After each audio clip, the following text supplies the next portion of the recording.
In today's video, we're going to be talking about something that's going to make your art life a whole lot more fun. No more stressing over perfect lines, realistic anatomy, or serious art. Today, we're diving into why you should make silly or even stupid art. Yes, that's right, art that is goofy, weird, and totally absurd.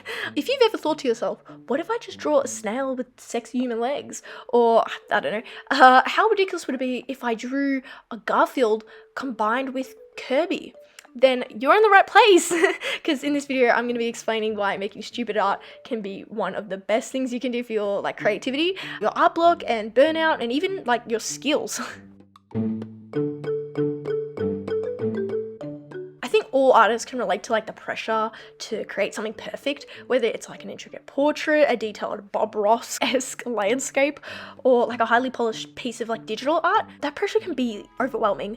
Sometimes it feels like we have to be 100% serious with our art all the time and make good art. But here's the thing, when you decide to let go and embrace silly art, you can take all that pressure off and throw it out the window. Give yourself permission to not care about being perfect. Instead, you let go and let your creativity run wild. Drawing something that's just plain silly, like a cat prawn, Ponyo in chicken form, or a Garfield with a woman's body, lets you focus on having fun instead of worrying about being flawless.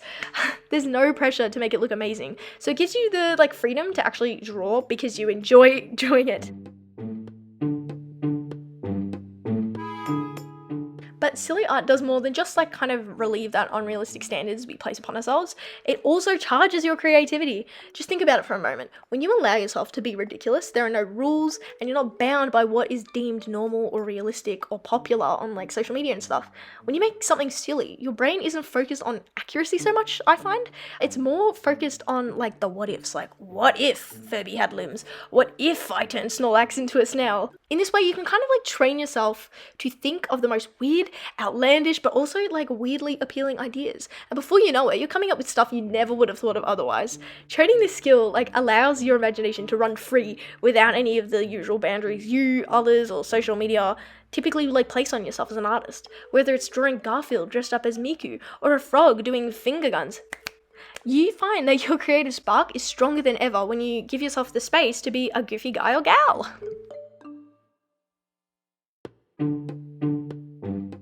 Creating art that feels like it has to be perfect can actually harm your confidence. What happens is when you're too focused on making something good, is that you kind of get stuck. We second guess every decision and ultimately we stop creating altogether. This is especially true for beginners or artists still trying to find their art style. But when you make silly art, the pressure is off. The goal isn't to impress anyone with your technical skills or be realistic. The goal is to make something fun, something that you enjoy. And guess what? When you let go of perfectionism, you start to feel a lot more confident in your abilities. Confidence comes with taking risks, trying new things, and being proud of the results, even if they're quirky and unexpected. The more you believe in your own creative abilities, and that's something that will translate into every other part of your artistic journey. I personally make so much silly art to kind of recharge my creativity and stuff, as seen in this video, so just keep that in mind. Alright, let's get real for a second. Let's talk about self-expression. A lot of people think that in order to express themselves through art, they have to create something really deep or meaningful or, dare I say, edgy. It seems like a lot of serious art is conflated with edgy art. That's just really not the case. The truth is, your sense of humor and your creativity are huge parts of who you are, so it's integral to expressing yourself through art authentically. Making silly art is a fantastic way to show the world who you kind of actually are, Maybe you're just someone who loves puns, word humor, and that kind of stuff. Maybe you're just a fan of the really kind of outlandish stuff. Maybe you're a fan of Amy's humor, okay? But whatever it is, your silly art speaks to your unique personality, and then you kind of find that niche audience and people who enjoy your art because it's so you.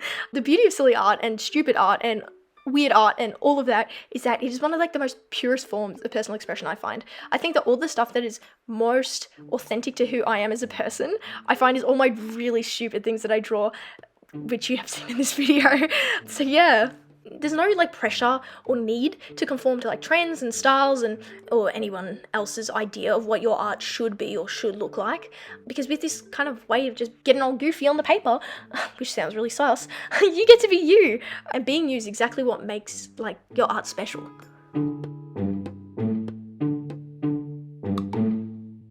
But wait, there's more. Silly art can also, in a way, kind of bring you closer to others. When you share a goofy drawing or a funny character, people respond with joy. You know, you might make them laugh, and, you know, in just way, it just kind of creates a connection that you can't really make otherwise. In like, it's kind of hard to explain, but just silly art, like, connects with people in a different way that other art kind of doesn't. Because I guess humor is universal. So whether it's, you know, some wacky doodle seeing, you know, famous characters in a scenario you never would typically see them, like for instance Gregory holding Manny up to freaking Freddy Fazbear because it's the Biter 87 or 83 or whatever, I don't know like FNAF. You know, it has the power to, you know, brighten someone's day. It can, you know, bring smiles to people's faces. You know, like I know for a fact when I'm like scrolling on social media, which I don't do very often, and I see some like stupid art, it really speaks to me, I'm not gonna lie. Like it always makes my face like light up, which is weird to say because I'm not usually the type of person to laugh out loud or smile when I'm watching like funny videos or anything, but weird art just kind of has that effect on me. So yeah, and I feel like that's a pretty big deal. So like your art doesn't have to be serious to have like a real impact on people around you and people on social media or whoever encounters your art, you know? So yeah, people are like conflating seriousness with like, you know, the deepest meaning behind it, blah blah blah blah blah. It's a load of horseradish, okay?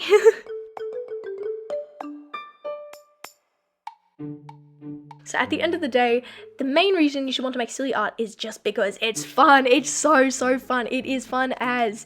Art does not have to be about like deep stuff like I've said before, or just like, you know, deep art. Like art doesn't have to always be like this serious thing where you're trying to master your craft, hone in your abilities to draw anatomy and perspective and, you know, have this like deep meaning when you make full pieces. Like it's just really not about that. You know, sometimes it's just about creating something that brings joy to you, and if it brings joy to others, it's just like a bonus, you know? And, you know, for me, that's just drawing things that are really absurd, lighthearted, just all that kind of stuff. So whether it's, oh god, I'm trying to think of more crazy art things that I've drawn, but I've popped them all up on screen when I've mentioned them. So whether it's any of those, the joy of art just comes from like the freedom to like muck around, I guess, and get like a little bit wacky, a little bit weird with your art. And when you allow yourself to make art that's just like fun, you find that you enjoy the process so much more. Trust me, I'm a serial like maker of weird art, so personally it speaks to me. So anyways, thank you so much for watching this video. If you watched the whole way through, you're an absolute real one. If you enjoyed this video, feel free to like, comment for the algorithm, potentially subscribe if you enjoyed. I hate going on this whole spiel. I find it so cringy, but they say it works, so I'm saying it. But anyways, if you want to watch more videos from me, click on some of the ones that YouTube decides to recommend you, and I hope to see you soon. Bye!